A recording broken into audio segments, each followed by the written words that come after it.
खुलुमबाय बेयो बड'लेण्ड एंखं टेलिभिजन दिनै 29 जुन 2025 रबिबार खालि सानसेनि बरादखौ नोंथांमोननि खाथियाव लाबोदों आं सदानन्द दैमारिया।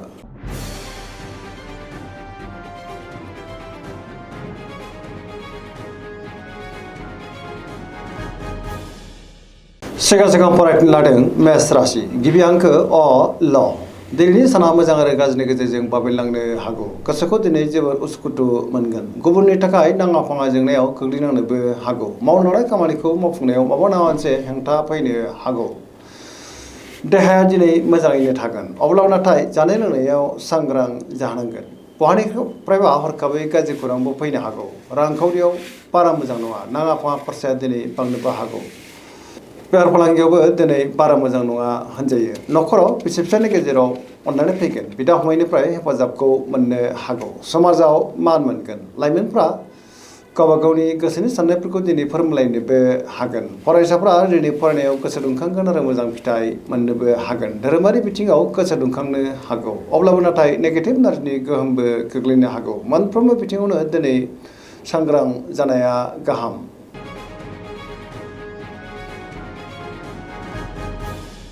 वृष राशि गिबि हांखो इ उ ब दिनैनि साना मोजां आरो गाज्रिनि गेजेरजों बाबेनलांनो हागौ। गोसोआव गोनो गोथो साननायबो फैनो हागौ। गुबुननि थाखाय दिनै नाङा फाङा जेंनायाव गोग्लैनांनोबो हागौ। गोबां मोजां खाबुनिफ्राय दिनै जानगाराव थानांनोबो हागौ। गोसोनि साननायफ्रा देबोर नांगोन। मावनो लानाय खामानिखौ मावफुंनायाव माबा नङा मोनसे हेंथा फैनोबो हागौ। समाजाव मानहानि जांनोबो हागौ। रांखावरियाव बारा मोजां नङा। नाङा फाङा खरसाया दिनै बांनोबो हागौ। बेफार फालांगियावबो बारा मोजां नङा होनजायो। न'खराव बिसि फिसायनि गेजेराव एना एनिबो फैनो हागौ। देहाया दिनै मोजाङैनो थागोन। अब्लाबो नाथाय जानाय लोंनायाव सांग्रां जानांगोन। बहाबा हान्थियोब्ला दिनै लामा सामायाव सांग्रां जानांगोन। जायखि खामानि मावा मानो दिनै मोनफ्रोमबो खामानियावनो हेंथा फैनोबो हागौ। लोगोफोरनिफ्राय हेफाजाबखौ मोननो गोब्राब जागोन आरो नेगेटिभ एनार्जिनि गोहोम गोग्लैनोबो हागौ। लाइमोनफोरनि गोसोआ दिनै जोबोर उसुखुथु जागोन। गावबा गावनि गोसोनि साननायखौ फोरमायलायनोबो दिनै गोब्राब जानोबो हागौ।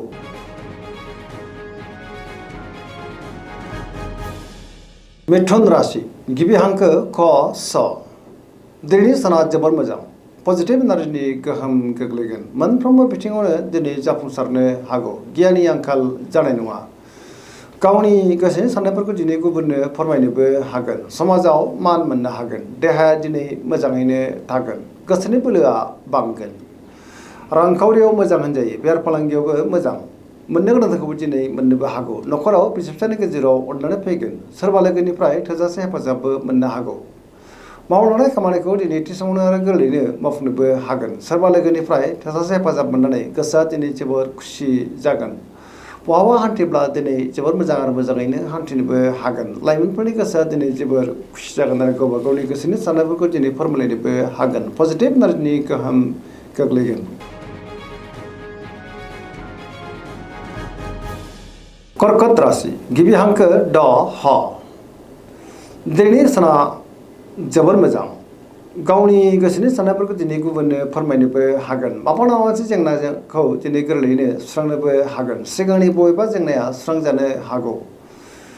सोरबा लोगोजों दिनै बाख्नायजानोबो हागौ। गोबां मोजां खाबु दिनै मोननो हागौ। पजिटिभ साननो रोंगोन आरो गियाननि आंखाल जानाय नङा। रांखावरियाव मोजां होनजायो। मोननो गोनांखौबो दिनै मोननो हागौ। बेफार फालांगियाव दिनै जोबोर मोजां मुलाम्फा मोनगोन। समाजाव मान मोननो हागोन। देहाया दिनै मोजाङैनो थागोन। सोरबा लोगोजों बाख्नायजानानै गोसोआ दिनै जोबोर खुसि जागोन। बिमा बिफानिफ्राय अननाय आबोरखौबो दिनै मोननो हागौ। न'खराव बिसि फिसायनि गेजेराव दिनै अनलायनाया बांगोन।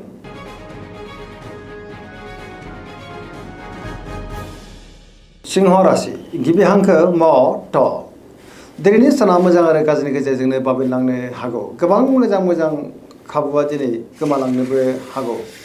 समाजाव मानहानि जानांनोबो हागौ। मावनो लानाय खामानिखौ मावफुंनायाव माबा नङा मोनसे हेंथा फैनोबो हागौ। लोगोफोरनिफ्राय हेफाजाब मोननो गोब्राब जागोन। रांखावरियाव मोजां। अब्लाबो नाथाय खरसाया बांनोबो हागौ। बेफार फालांगियाव मोजां होनजायो। गोसोनि साननायखौ दिनै लाइमोनफ्रा फोरमायलायनो गोब्राब जागोन। न'खराव बिसि फिसायनि गेजेराव एना एनि फैनोबो हागौ। गुबुननि गोसोखौ बोनो गोब्राब जागोन। देहाया दिनै मोजाङैनो थागोन। अब्लाबो नाथाय जानाय लोंनायाव सांग्रां जानांगोन गुबुननि थाखाय नाङा फाङा जेंनायाव गोग्लैनांनोबो हागौ गोसोनि साननायफोरा दिनै देबोरलांनोबो हागौ आरो नेगेटिभ एनार्जिनि गोहोम गोग्लैनोबो हागौ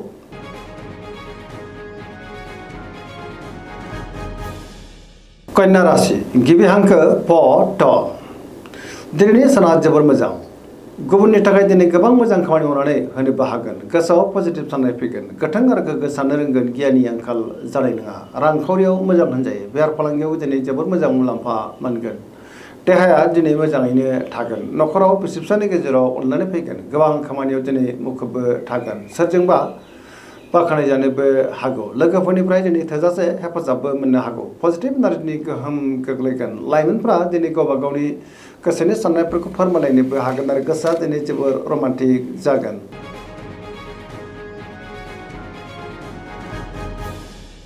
तुला राशि गिबि हांखो र ट दिनैनि साना जोबोर मोजां गोबां मोजां मोजां खाबु दिनै मोननोबो हागौ बहाबा दावबायनो एबा हान्थिनो खाबु मोननो हागौ आरो मोजाङैनो हान्थिनोबो हागोन बिमा बिफानिफ्राय अननायफोरखौ दिनै मोननो हागौ बिदा फंबायनिफ्राय थोजासे हेफाजाब मोननो हागोन मावलांनाय खामानिखौ दिनै गोरलैयैनो मावफुंनोबो हागोन देहाया मोजाङैनो थागोन अब्लाबो नाथाय जानाय लोंनायाव सांग्रां जानांगोन रांखावरियाव मोजां होनजायो बेफार फालांगियावबो मोजां मोननो गोनांखौ दिनै मोननो हागौ न'खराव बिसि फिसानि गेजेराव अननानै फैगोन गुबुननि गोसोखौबो दिनै गोरलैयै बोनोबो हागोन लोगोफोरनिफ्राय थोजासे हेफाजाब मोननो हागौ गोदान थांखि लानो रोंगोन सेंग्रा सिख्लाफोरनि गोसोआ दिनै जोबोर रमान्टिक जागोन आरो गावबा गावनि गोसोनि साननायफोरखौ दिनै फोरमायलायनोबो हागोन पजिटिभ एनार्जिनि गोहोम गोग्लैगोन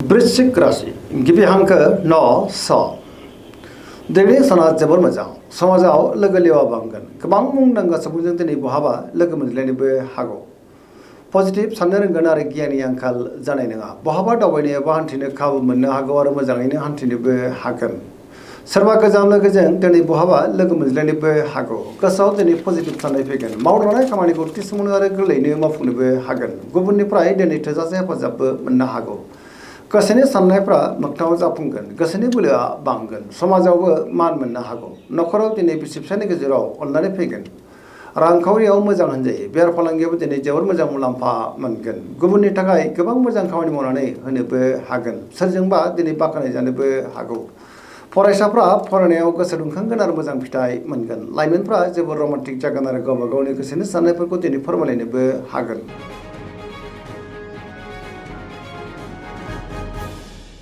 धनु राशि गिबि हांखो ढ फ भ दिनैनि साना मोजां आरो गाज्रिनि गेजेरजोंनो बाबेनलांनो हागौ गोसोआव दिनै गोनो गोथो साननाय फैनोबो हागौ सोरजोंबा एना एनिबो जानोबो हागौ गोसोनि साननायफ्रा गोरोबलायाबो जानो हागौ मावलांनाय खामानिखौ मावफुंनायाव माबा मोनसे हेंथा फैनोबो हागौ रांखावरियाव बारा मोजां नङा होनजायो आयनिख्रुइ दिनै खरसायासो बांसिन जानोबो हागौ सोरजोंबा थगायजानोबो हागौ बेफार फालांगियाव बारा मोजां नङा गोबां खहा जानांनोबो हागौ मोनफ्रोम बिथिङावनो दिनै सांग्रां जानाया गाहाम समाजाव मानहानि जानोबो हागौ देहाया दिनै मोजाङैनो थागोन अब्लाबो नाथाय जानाय लोंनायाव सांग्रां जानांगोन लोगोफोरनिफ्राय हेफाजाबखौ मोननो गोब्राब जानोबो हागौ बहानिफ्रायबो हरखाबै गाज्रि खौरांबो मोननो हागौ लाइमोनफ्रा दिनै गावबा गावनि गोसोनि साननायफोरखौ फोरमायलायनोबो हागोन अब्लाबो नाथाय नेगेटिभ एनार्जिनि गोहोमबो गोग्लैनो हागौ मोनफ्रोमबो बिथिङावनो दिनै सांग्रां जानाया गाहाम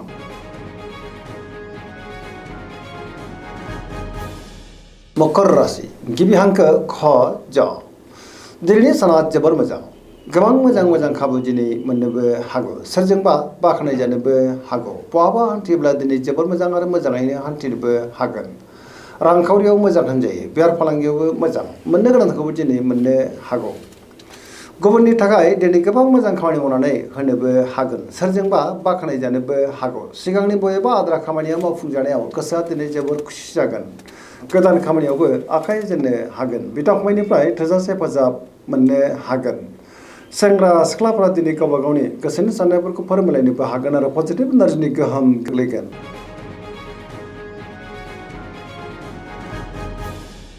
कुम्भ राशि गिबि हांखो ग स दिनैनि साना जोबोर मोजां गावनि गोसोनि साननायफोरखौ दिनै गुबुननो फोरमायनोबो हागोन सिगांनि बबेबा आद्रा खामानिया मावफुंनो हानायाव दिनै गोसोआ जोबोर खुसि जागोन गोसोआव गोथां आरो गोग्गो साननाय फैगोन गियाननि आंखाल जानाय नङा समाजाव मान मोननो हागोन गोबां मुंदांखा सुबुंजों दिनै बहाबा लोगो मोनज्लायनोबो हागौ।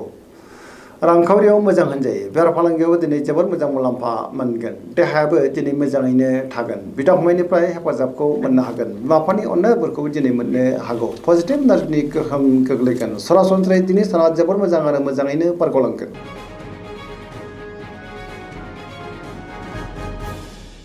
मीन राशि गिबि हांखो ड स।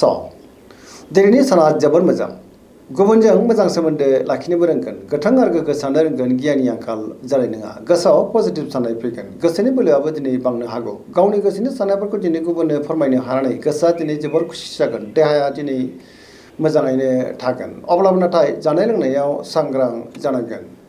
रांखावरियाव मोजां होनजायो। बेफार फालांगियाव दिनै जोबोर मोजां मुलाम्फा मोनगोन। न'खराव बिसि फिसायनि गेजेराव अननानै फैगोन। सोरजोंबा बाख्नाय जानो हागौ। लाइमोनफोरनि गोसोआ दिनै जोबोर खुसि जागोन आरो गावबा गावनि गोसोनि साननायफोरखौ दिनै फोरमायलायनोबो हागोन। फरायसाफ्रा दिनै फरायनायाव गोसो दुंखांगोन आरो मोजां फिथाइ मोनगोन। सरासनस्रायै दिनै साना जोबोर मोजां आरो मोजाङैनो बारग'लांगोन।